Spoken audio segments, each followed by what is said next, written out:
Hi forks, this is welcome to my YouTube channel. Idli கடை அந்த படத்தோட மூவி தான் பார்க்க போகும்.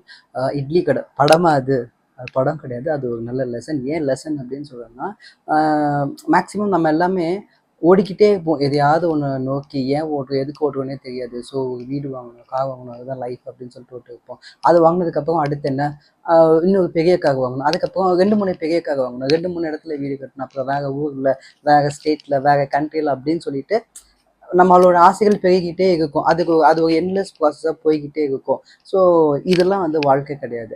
ஆல்ரெடி நம்ம நிம்மதியாக சந்தோஷமாக வர்றதுக்கு கடவுள் ஆல்ரெடி வந்து நல்ல வந்து இயற்கை வளங்களை கொடுத்துருக்காரு. மரம், செடி, கொடி, நம்மளை தாங்குகிற பூமி, சுவாசிக்க காற்று அப்படின்னு சொல்லிட்டு பல விஷயங்கள் வந்து நம்ம சந்தோஷமாக நிம்மதியாக வாழ ஆல்ரெடி கடவுள் வந்து செட்டிங் பண்ணி வச்சுருக்காரு.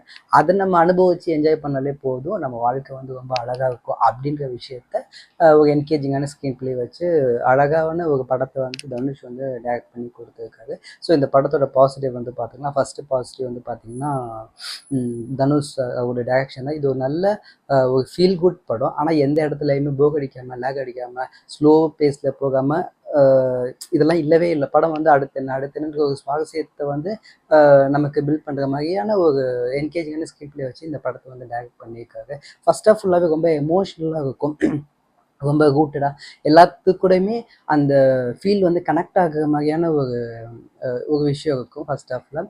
அதுக்கப்புறமேட்டு உள்ள ப்ளஸ் வந்து பார்த்திங்கன்னா, இந்த படத்தில் நடிச்சு எல்லாருமே வந்து சூப்பராக நடிச்சிருப்பாங்க. யாருமே எப்படி சொல்கிறது, எல்லாத்துக்குமே ஒரு இம்பார்ட்டன்ட் ரோல் வந்து இருக்கும். 1 நிமிஷம் கூட ஒரு இம்பார்ட்டண்டான ஒரு சீன் இருக்கும். படத்தில் நடிச்ச எல்லாமே வந்து ஏதாவது ஒரு எமோஷன் மூலமாக ஏதாவது நம்மக்கிட்ட கன்வே பண்ணிக்கிட்டே இருப்பாங்க. நல்ல எமோஷனும் கெட்ட எமோஷனும் ஏதோ ஒன்று, இப்பெல்லாம் நம்ம இருக்கணும்ல, இப்பெல்லாம் நம்ம இருக்கக்கூடாதுல்ல அப்படின்ற விஷயம் வந்து ஒவ்வொருத்தருமே வந்து அவங்களுடைய பர்ஃபார்மன்ஸ் மூலமாக வந்து டெலிவர் பண்ணிக்கிட்டே இருப்பாங்க. அருண் விஜய் அவங்க வந்து ஸ்டார்டிங்கில் பார்க்கும்போது அவங்க நல்லா தான் பண்ணியிருக்காங்க. பட் இந்த ரோலில் ஆல்ரெடி அசோக் செல்வன் அவர் வந்து நடிக்க வேண்டியதாக இருந்ததுன்னு நினைக்கிறேன். அவங்க நடிச்சிருந்தா இன்னும் பெட்டராக இருந்திருக்குமோ அப்படின்ற ஒரு ஃபீல் எனக்கு இருந்தது. ஆனால் படம் பார்க்க இல்லைப்பா, இவர் தான் வந்து பர்ஃபெக்ட் சாய்ஸு. எஸ்பெஷலி இன்டர்வல் சீன்லையும் கிளைமேக்ஸையும் பார்க்கும்போது நல்ல வேலை அசோக் செல்வன் நடிக்கல, இவர் நடிச்சாங்க அப்படின்ற ஒரு ஃபீல் வந்துருந்தது.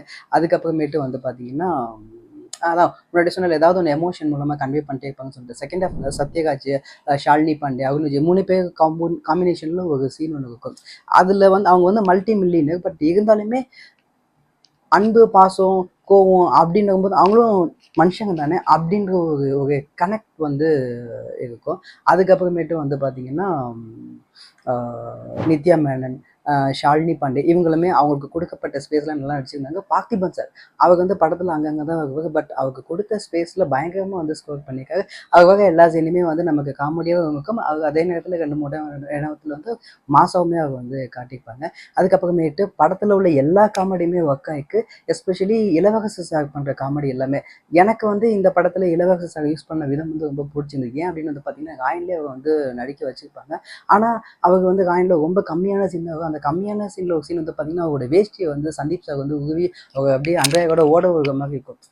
என்னப்பா எவ்வளோ பெரிய நடிக்கணும் இப்படி பண்ணிட்டீங்களா, அதாவது அந்த வேஷ்டி உருவ சீனை சொல்லலை, அதை ஒரு காமெடி சீனாக எடுத்துருப்பாங்க. எவ்வளோ பெரிய ஆள் இவங்க போய், எவ்வளோ பெரிய நடிகர் இவங்க போய் வந்து இப்படி வந்து யூஸ் பண்ணலையேன்னு சொல்லிட்டு ஒரு சின்ன ஆதங்கம் இருந்தது. பட் அதை காம்பன்சேட் பண்ணுற விதமாக இந்த படத்தில் அவருக்கு ஒரு நல்ல ரோல் கொடுத்துருக்காங்க.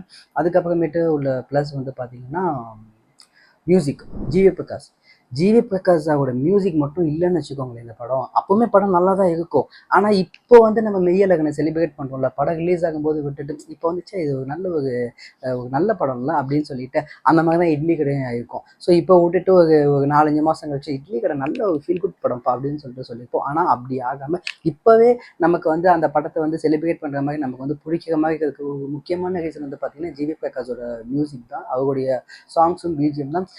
என்னதான் மெசேஜ் சொல்கிற ஒரு படமாக இருந்தாலுமே அதில் ஒரு கமர்ஷியல் எலமெண்ட் வந்து தேவை நமக்கு, வந்து அதில் ஒரு என்டர்டெயின்மெண்ட் வந்து தேவை. அந்த விஷயத்த வந்து ஜிவி பிரகாஷோட மியூசிக் மூலமாக நமக்கு வந்து இந்த படம் வந்து கொடுக்குறதுக்கு. அதுக்கப்புறமேட்டு உள்ள ப்ளஸ் வந்து பார்த்திங்கன்னா, இது ஃபர்ஸ்ட் ஹாஃபில் வந்து ஒரு கண்ணுக்குட்டி சீன் இருக்கும். அந்த சீன் வந்து சரியான சீன். அதை பார்க்கும்போதே அப்படியே நமக்கு வந்து புல்லரிக்கும்.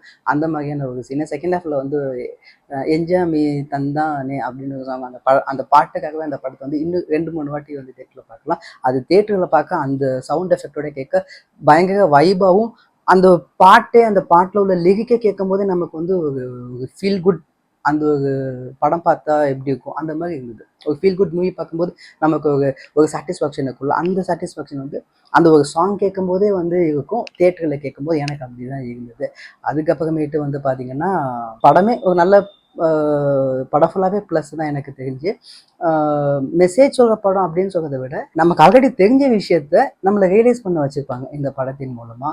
அதுக்கப்புறமேட்டு மைனஸ்ன்னு சொல்லிட்டு எனக்கு இந்த படத்தில் எதுவும் பெருசாக இல்லை. செகண்ட் ஹாஃப் வந்து ஃபர்ஸ்ட் ஹாஃப் ஃபுல்லாக நல்லா எமோஷ்னலாக ரூட்டடாக காட்டிட்டு, செகண்ட் ஹாஃபில் வந்து கொஞ்சம் அப்படியே கமர்ஷியல் ஓரியன்டாக அங்கங்கே கொஞ்சம் காட்டியிருப்பாங்க.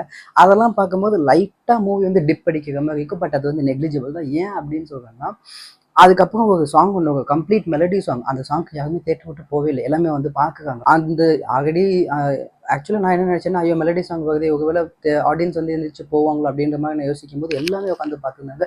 இந்த சாங்கில் ஏதாவது ஒரு நல்ல சீன் வந்துடும், இந்த சாங் மூலமாக ஏதாவது ஒரு நல்ல சீன் மூலமாக நமக்கு நம்மளை சந்தோஷப்பட வைப்பாங்க அப்படின்ற மாதிரி எல்லாமே உட்காந்து இருந்தாங்க. அதை பார்க்கும்போது தெரிஞ்சு இதுக்கு முன்னாடி கசின் வந்து அப்படி ஒன்றும் மக்களுக்கு வந்து போர் அடிக்கல அப்படின்ற மாதிரி. ஆக மொத்தத்தில் நல்ல படம். எல்லாரும் ஃபேமிலியோட என்ஜாய் பண்ணி பார்க்கக்கூடிய ஒரு படம். படத்தில் வந்து ஒரு ஸ்மோக்கிங் சீன் வந்து ஹீரோ கிடையாது. மாஸாக பில்டப் வைக்கிற சீனு, கார் பிளாஸ்ட் ஆகிற மாதிரி, லாரி வந்து அப்படியே பறந்து போய் அப்போல்லாம் எதுவுமே கிடையாது. ரொம்ப சிம்பிளாக இருக்கும். ஆனால் பயங்கரமாக நம்ம வந்து என்ஜாய் பண்ணியிருக்கோம். இந்த படத்துக்கு என்னுடைய ரேட்டிங் வந்து பார்த்தீங்கன்னா 9.5 அவுட் ஆஃப் 10. இந்த வீடியோ பார்த்துட்டு உங்களுக்கு பிடிச்சிருந்தா லைக் பண்ணுங்கள், ஷேர் பண்ணுங்கள், கமெண்ட் பண்ணுங்கள், மறக்காமல் சப்ஸ்கிரைப் பண்ணுங்கள். தேங்க்யூ.